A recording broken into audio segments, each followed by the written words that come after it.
कक्षा 12 के सभी छात्र ध्यान दें कि आज की इस वीडियो में हम महत्वपूर्ण कार्बनिक रसायन यानी ऑर्गेनिक केमिस्ट्री से संबंधित महत्वपूर्ण रासायनिक अभिक्रियाएं जो कि आपके यूपी बोर्ड की परीक्षाओं में लगातार रिपीट हुई हैं और इस वर्ष की बोर्ड परीक्षा में आने की प्रबल संभावना है, ऐसे रासायनिक समीकरणों के बारे में हम आज बताने जा रहे हैं।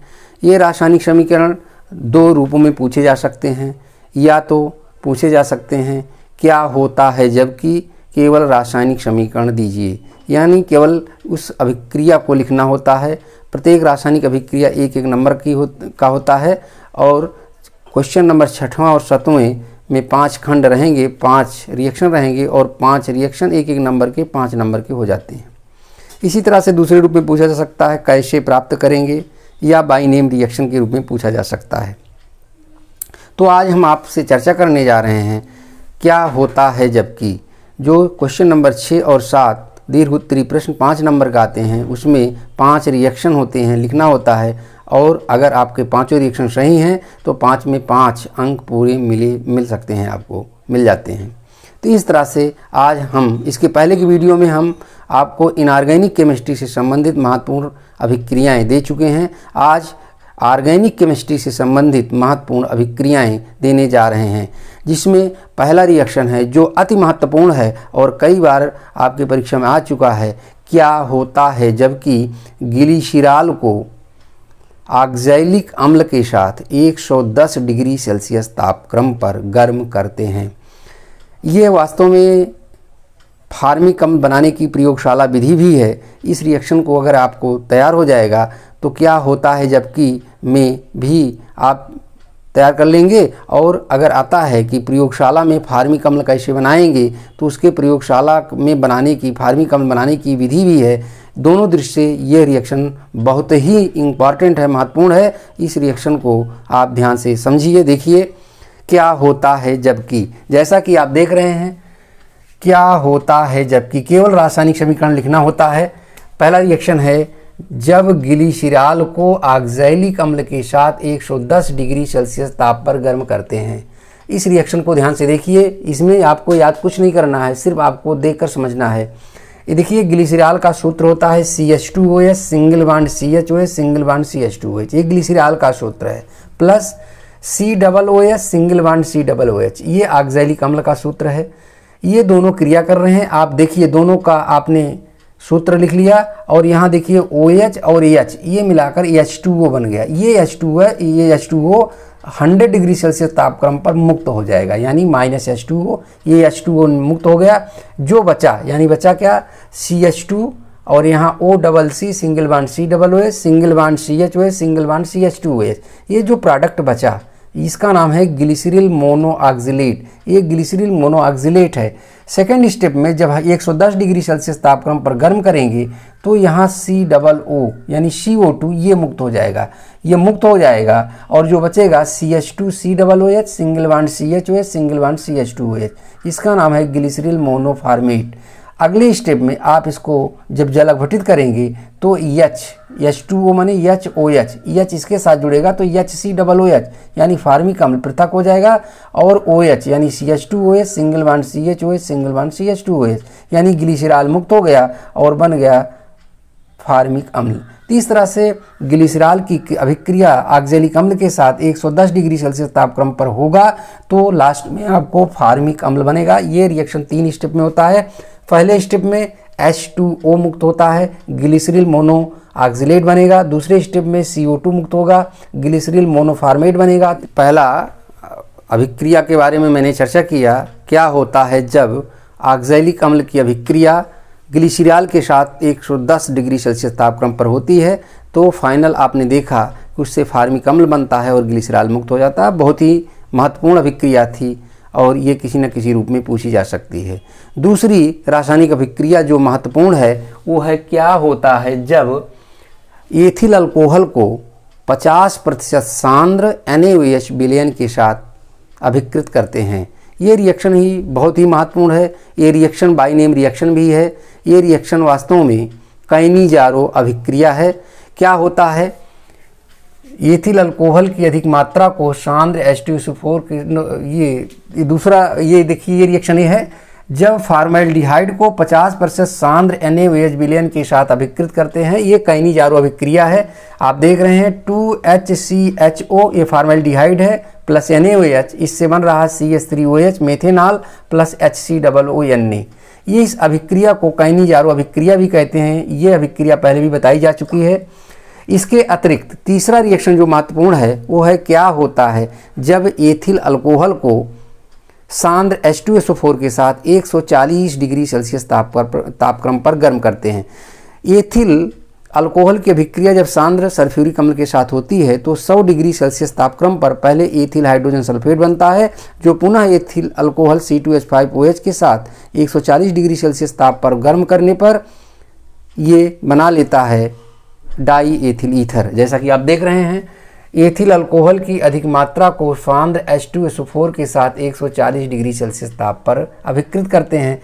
तो ये C2H5OH एथिल अल्कोहल है, ये सांद्र H2SO4 है। इसके साथ अभिक्रिया होने पर पहले C2H5HSO4 बना है, ethyl hydrogen sulphate plus H2O मुक्त हुआ है। फिर एथिल हाइड्रोजन सल्फेट C2H5OH से पुनः क्रिया करके C2H5O यानी डाई एथिल ईथर बना ले रहा है और H2SO4 मुक्त हो जा रहा है। यह रिएक्शन भी बहुत महत्वपूर्ण है। ये डाई एथिल ईथर बनाने की प्रयोगशाला विधि भी है, तो उस दृष्टि से भी ये इंपॉर्टेंट है।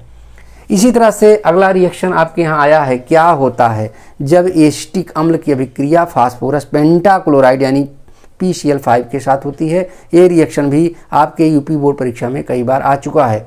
इससे एसिटिल क्लोराइड बनता है। इस अभिक्रिया के फलस्वरूप एसिटिल क्लोराइड बनता है। जैसा कि आप देख रहे हैं एसिटिक अम्ल की अभिक्रिया PCl5 के साथ होती है। ये एसिटिक अम्ल है CH3COOH प्लस PCl5, इससे बनेगा CH3COCl एसिटिल क्लोराइड बन गया। ये बहुत महत्वपूर्ण है, कई बार आया है कैसे प्राप्त करेंगे एसिटिक अम्ल से एसिटिल क्लोराइड। ये एसिटिल क्लोराइड बन रहा है, एसिटिल क्लोराइड, और POCl3 फास्फोरिल क्लोराइड बन रहा है और HCl मुक्त हो रहा है। तो ये रिएक्शन भी कई बार बोर्ड परीक्षा में आए थे जो कि महत्वपूर्ण है। इसकी जानकारी अगर हो जाएगी आपको तो अच्छा रहेगा। इसके बाद नेक्स्ट रिएक्शन है क्या होता है जब फार्मिक अम्ल की क्रिया फेहलिंग विलयन के साथ होती है। इसी कड़ी में अगली अभिक्रिया है क्या होता है जबकि फार्मिक अम्ल की अभिक्रिया फेहलिंग विलयन के साथ होती है। फेहलिंग विलयन है क्या, इसकी चर्चा पहले भी किया जा चुका है। फेहलिंग विलयन दो प्रकार का होता है, ए और बी। फेहलिंग विलयन ए क्यूप्रस, फेहलिंग विलयन ए और बी दो प्रकार का होता है, दोनों को समान मात्रा में मिलाने पर ही वो क्रिया देता है। जब फार्मिक अम्ल की अभिक्रिया फेहलिंग विलयन के साथ होती है तो वहाँ क्यूप्रस ऑक्साइड का लाल अवक्षेप प्राप्त होता है। फेहलिंग विलयन को CuOH का होल ट्वाइस चूँकि अभिक्रिया में भाग लेता है इसके द्वारा प्रदर्शित करते हैं। जैसा कि आप देख रहे हैं फार्मिक अम्ल की अभिक्रिया फेहलिंग विलयन के साथ होती है। HCOOH फार्मिक अम्ल है और CuOH का होल ट्वाइस, ये जो CuOH का होल ट्वाइस ये फेहलिंग सॉल्यूशन के द्वारा प्राप्त हुआ है। इसकी अभिक्रिया जब होगी तो Cu2O क्यूप्रस ऑक्साइड का लाल अवक्षेप बन जाएगा, CO2 गैस मुक्त होगी और 3H2O बन जाएगा। तो इस तरह से फार्मिक अम्ल की अभिक्रिया जब फेहलिंग विलयन के साथ होती है तो क्यूप्रस ऑक्साइड का लाल अवक्षेप प्राप्त होता है। इसी तरह से अगली अभिक्रिया है क्या होता है जब डाई एथिल ईथर को फास्फोरस पेंटाक्लोराइड यानी PCl5 के साथ अभिकृत करते हैं। ये रिएक्शन भी बहुत ही महत्वपूर्ण है, कई बार आपकी परीक्षा में आ चुका है, इसके आने की प्रबल संभावना है। इससे एथिल क्लोराइड बनता है। जैसा कि आप देख रहे हैं डाई एथिल ईथर को PCl5 के साथ अभिकृत करते हैं। ये C2H5 और C2H5 डाई एथिल ईथर है, इसकी क्रिया PCl5 के साथ हो रही है तो इससे बन रहा है 2C2H5Cl एथिल क्लोराइड बन जा रहा है प्लस POCl3 फास्फोरिल क्लोराइड बन रहा है। तो डाई एथिल ईथर से PCl5 की अभिक्रिया होने पर एथिल क्लोराइड प्राप्त होता है। ये रिएक्शन भी बहुत ही महत्वपूर्ण है। इसी प्रकार से कई बार आपके परीक्षा में आया है क्या होता है जब ग्लूकोज की अभिक्रिया टालन अभिकर्मक के साथ होती है। टालन अभिकर्मक क्या है आपको पता है, अमोनियम है सिल्वर नाइट्रेट का विलयन टालन अभिकर्मक कहलाता है। और रिएक्शन लिखते समय इसको Ag2O से प्रदर्शित करते हैं क्योंकि Ag2 ही अभिक्रिया में भाग लेता है। इससे सिल्वर मिरर बनता है या रजत दर्पण प्राप्त होता है और ग्लूकोनिक अम्ल बन जाता है। जैसा कि आप देख रहे हैं क्या होता है, ग्लूकोज की अभिक्रिया टालन या टालन अभिकर्मक के साथ होती है। ये ग्लूकोज का संरचना है CHO सिंगल बॉन्ड CHOH का होल 4, यानी 4 बार CHOH है। CHO single bond CHOH single bond CHOH single bond CHOH single bond CHOH और लास्ट में सिंगल बॉन्ड CH2OH। ये C6H12O6 की संरचना है। ये ग्लूकोज है प्लस Ag2O एक टालन अभिकर्मक है, इसके साथ अभिक्रिया हो रही है तो बन जा रहा है COOH सिंगल बॉन्ड CHOH का होल 4 सिंगल बॉन्ड CH2OH। एक ग्लूकोनिक अम्ल बन रहा है प्लस 2Ag ये सिल्वर का मिरर बन रहा है, सिल्वर मिरर है या इसको रजत दर्पण कहा जाता है। ये रिएक्शन बहुत ही इंपॉर्टेंट है और आपके यूपी बोर्ड परीक्षा में कई बार पूछा जा चुका है। तो उस दृष्टि से ये रिएक्शन बहुत ही महत्वपूर्ण है। क्या होता है जब ग्लूकोज की अभिक्रिया टालन अभिकर्मक के साथ होती है। इसी तरह से अगला रिएक्शन आपकी परीक्षा में आया है, क्या होता है जब सोडियम फार्मेट को 360 डिग्री सेल्सियस ताप पर गर्म करते हैं। सोडियम फार्मेट को जब 360 डिग्री सेल्सियस ताप पर गर्म करते हैं तो उससे सोडियम ऑक्जिलेट बनता है। जैसा कि आप देख रहे हैं क्या होता है जब सोडियम फार्मेट को गर्म करते हैं। ये HCOONA सोडियम फार्मेट है, 360 डिग्री सेल्सियस ताप पर गर्म कर रहे हैं तो COONA सिंगल बॉन्ड COONA यानी सोडियम ऑक्जिलेट बन रहा है और हाइड्रोजन गैस मुक्त हो रही है। तो ये अभिक्रियाएं भी बोर्ड परीक्षा की दृष्टि से अति महत्वपूर्ण हैं। नेक्स्ट रिएक्शन आपको मैं बताने जा रहा हूँ। अगला रिएक्शन है क्या होता है जबकि फॉर्मल्डिहाइड को अमोनिया के साथ अभिकृत करते हैं। ये रिएक्शन बहुत ही इम्पॉर्टेंट है। क्या होता है जब फॉर्मल्डिहाइड की क्रिया अमोनिया के साथ होती है।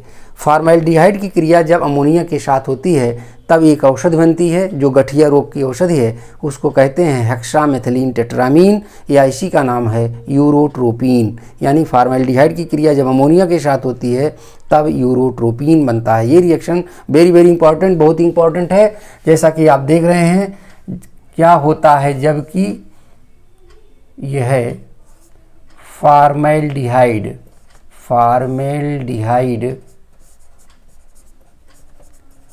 की अभिक्रिया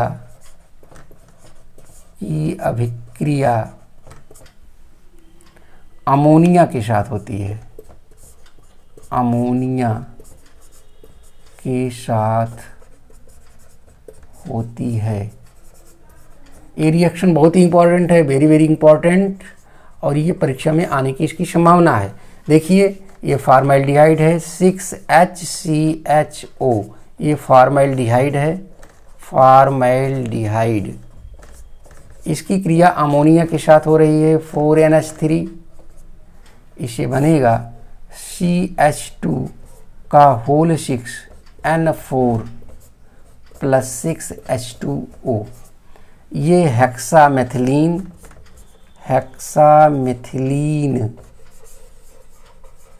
टेट्रामीन है, हेक्सामेथिलीन टेट्रामीन या इसी का नाम है यूरोट्रोपिन। इससे यूरोट्रोपिन बन रहा है जो गठिया रोग का की एक औषधि है। ये रिएक्शन बहुत ही इंपॉर्टेंट है। 6HCHO प्लस 4NH3 बन गया CH2 whole 6N4 plus 6H2O। इसी तरह से नेक्स्ट रिएक्शन आपका इंपॉर्टेंट है जो परीक्षा में पूछा गया है, वो है क्या होता है जब फिनाल को सांद्र H2SO4 की उपस्थिति में सांद्र नाइट्रिक अम्ल के साथ अभिकृत करते हैं। ये रिएक्शन वेरी वेरी इंपॉर्टेंट और इस बार परीक्षा में आने की संभावना पूरी तरह से है। क्या होता है जब फिनाल की अभिक्रिया सांद्र सल्फ्यूरिक अम्ल की उपस्थिति में सांद्र नाइट्रिक अम्ल के साथ होती है। यानी रिएक्शन है जब फिनाल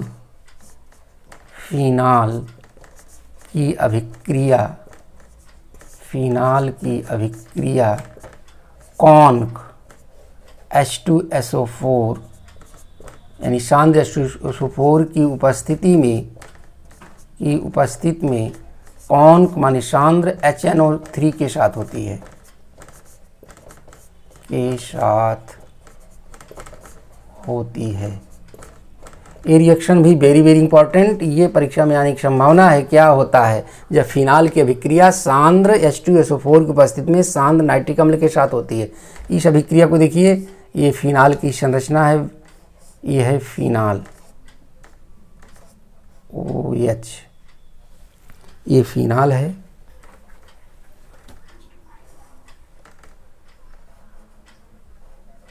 सिंगल बॉन्ड OH, ये फिनाल है, फिनाल। जब इसकी अभिक्रिया नाइट्रिक अम्ल के साथ होती है, कौन क नाइट्रिक अम्ल के साथ होती है, कौन क H2SO4 की उपस्थिति में, तब इससे 2,4,6 ट्राई नाइट्रोफिनाल बनता है। इससे बन जाएगा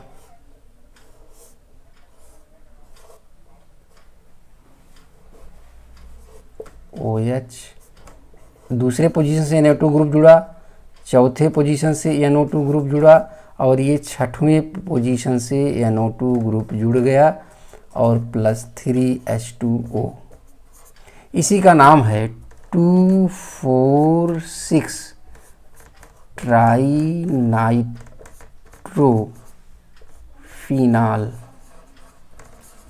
या इसी को शॉर्ट में TNP भी बोलते हैं, ट्राई नाइट्रोफिनाल। इसी को पिक्रिक अम्ल भी कहते हैं, ये पिक्रिक अम्ल भी है, पिक्रिक अम्ल। आपकी परीक्षा में कई बार आ चुका है, कैसे प्राप्त करेंगे फिनाल से पिक्रिक अम्ल। अगर पूछा जाता है फिनाल से पिक्रिक अम्ल कैसे प्राप्त करेंगे, उस दृष्टि से भी ये रिएक्शन इंपॉर्टेंट है। और क्या होता है जबकि सांद्र सल्फ्यूरिक अम्ल उपस्थिति में इसकी क्रिया सांद्र नाइट्रिक अम्ल के साथ होती है, तब भी इससे TNP या पिक्रिक अम्ल प्राप्त होगा। ये रिएक्शन बहुत ही इंपॉर्टेंट है, ये रिएक्शन को जरूर तैयार कर लीजिए। इसी तरह से नेक्स्ट रिएक्शन आपके यहाँ जो आया है वो आया है, क्या होता है जब टाल्वीन की अभिक्रिया पोटेशियम, अम्लीय पोटेशियम डाइक्रोमेट के साथ होती है। ये रिएक्शन भी बहुत ही इंपॉर्टेंट है। नेक्स्ट रिएक्शन है, इसको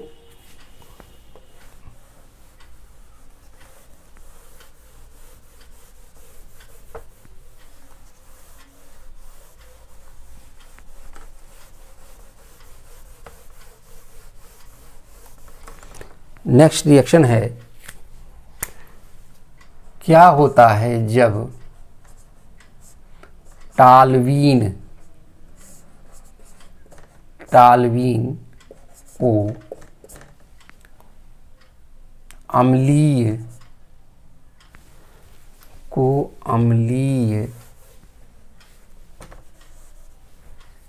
जब टाल्वीन को अम्लीय पोटेशियम डाइक्रोमेट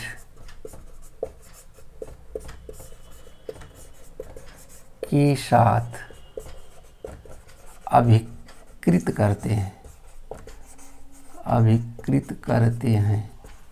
अम्लीय पोटेशियम डाइक्रोमेट एक प्रबल आक्सीकारक है, इसका आक्सीकरण होगा, ये है टाल्वीन। यहाँ से CH3 जुड़ा हुआ है, ये टाल्वीन है, टाल्वीन। इसका आक्सीकरण हो रहा है, आक्सीकरण K2Cr2O7 और H2SO4 द्वारा हो रहा है। इससे बन जाएगा बेंजोइक एसिड, इसके आक्सीकरण से बेंजोइक अम्ल बनता है, इससे बन जाएगा बेंजोइक एसिड। कई बार रिएक्शन आया है, कैसे प्राप्त करेंगे टाल्वीन से बेंजोइक अम्ल, तो ये रिएक्शन भी बहुत ही इंपॉर्टेंट है, वेरी वेरी इंपॉर्टेंट। अगर आता है टाल्वीन से आप बेंजोइक अम्ल कैसे प्राप्त करेंगे, तो इस रिएक्शन को आप लिख करके दिखा सकते हैं, इससे बेंजोइक अम्ल बन गया। इसी तरह से नेक्स्ट रिएक्शन आपकी परीक्षा में आया है, क्या होता है जब क्लोरल की अभिक्रिया या क्लोरोबेंजीन की अभिक्रिया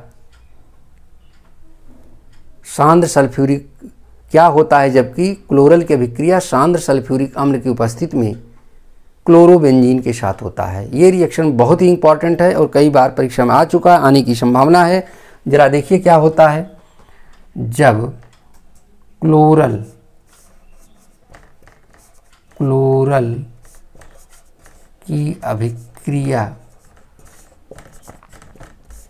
की अभिक्रिया सांद्र H2SO4 की उपस्थिति में क्लोरोबेंजीन के साथ होती है। क्लोरोबेंजीन के साथ होती है। ये रिएक्शन बहुत ही इंपॉर्टेंट है। ये देखिए CCl3CHO, ये क्लोरल या ट्राई क्लोरोएसिटाल्डिहाइड है। ये क्लोरल है और इसकी अभिक्रिया क्लोरोबेंजीन के साथ हो रही। 2 अणु क्लोरोबेंजीन के लिए जा रहे हैं। ये आपका क्लोरोबेंजीन है, इसके 2 अणु लिए गए हैं।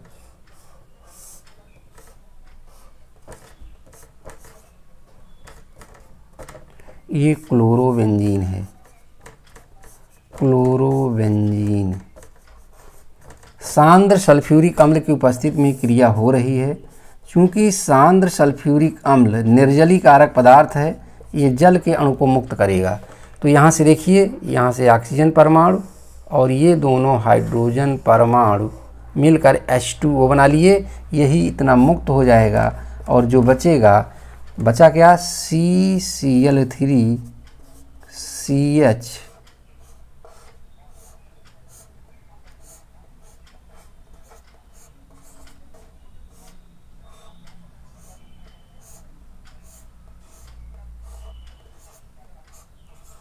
इसका नाम है पैराडैश डाइक्लोरो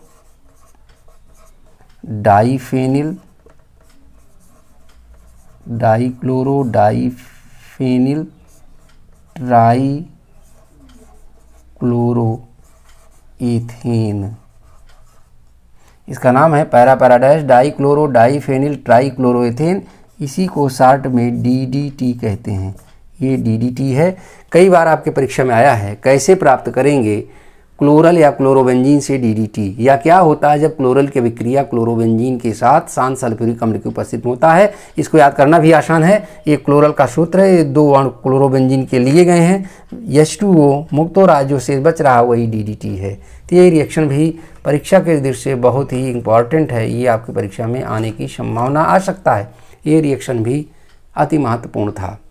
इसी कड़ी में नेक्स्ट रिएक्शन है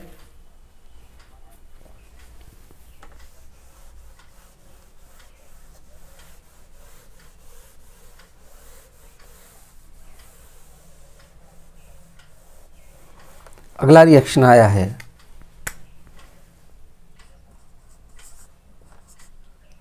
क्या होता है जब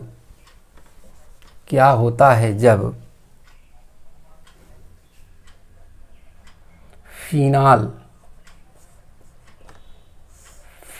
को जिंक चूर्ण के साथ आश्रित करते हैं। जिंक चूर्ण के साथ आश्रित करते हैं। जिंक चूर्ण के साथ ये है फिनाल C6H5OH, ये फिनाल है और ये जिंक के साथ आश्रित किया जा रहा है। इससे जिंक ऑक्साइड बन जाएगा और C6H6 बेंजीन बन जाएगा।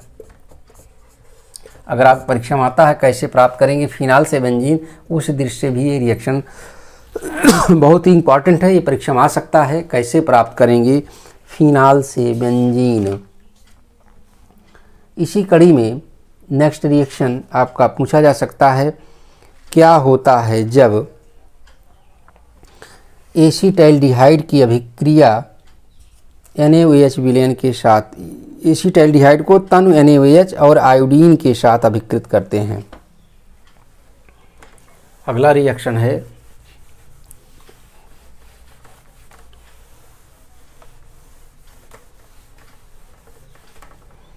नेक्स्ट रिएक्शन है, क्या होता है जब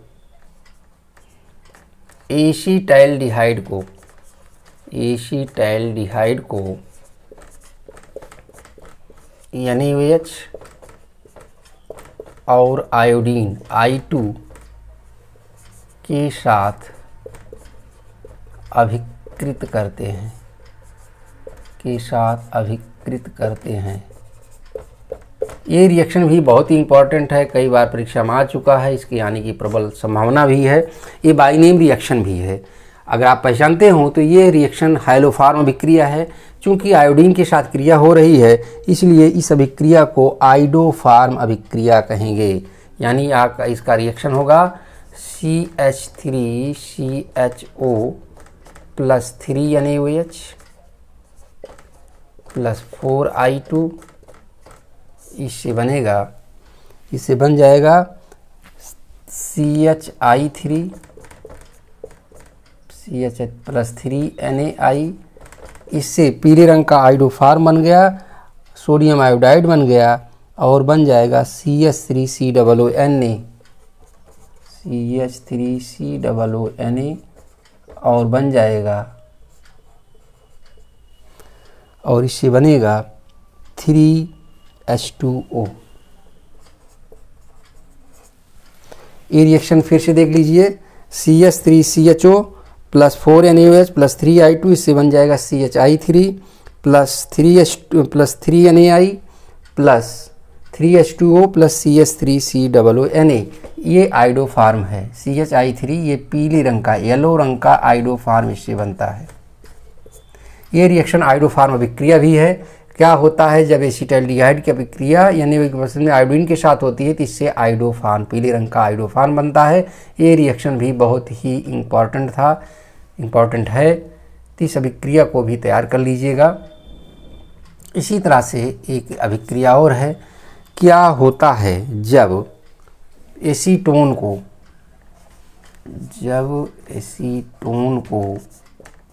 HCN हाइड्रोजन साइनाइड के साथ अभिकृत करते हैं। यानी एसीटोन की अभिक्रिया HCN के साथ हो रही है। देखिए ये रिएक्शन भी कई बार आया है। ये एसीटोन है, CH3 single bond C double bond O। ये एसीटोन यानी CH3COCH3 का है। इसकी क्रिया HCN के साथ हो रही है, इससे बन जाएगा